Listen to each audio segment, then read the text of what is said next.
Hello guys, welcome to my channel T something, and in this video tutorial I will gonna show you how to add a Windows media player on Windows 11. So how to do this? Let's get started. Before starting of the video, I humbly request you please subscribe my YouTube channel for more updates. So let's start.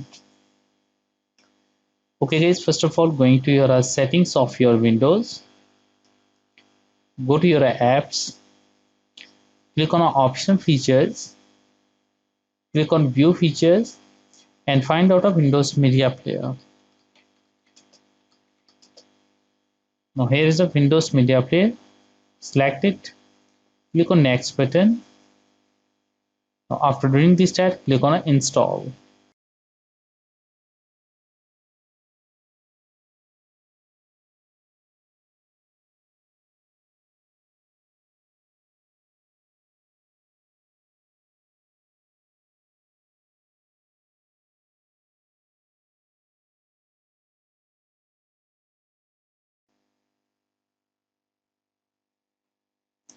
Now Windows media player installed. Now find out Windows media player.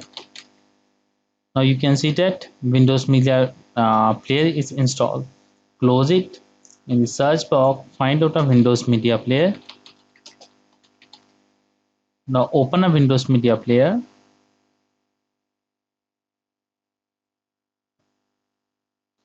Now you can see that. I hope this video is helpful for you. Thanks for watching and please subscribe my YouTube channel.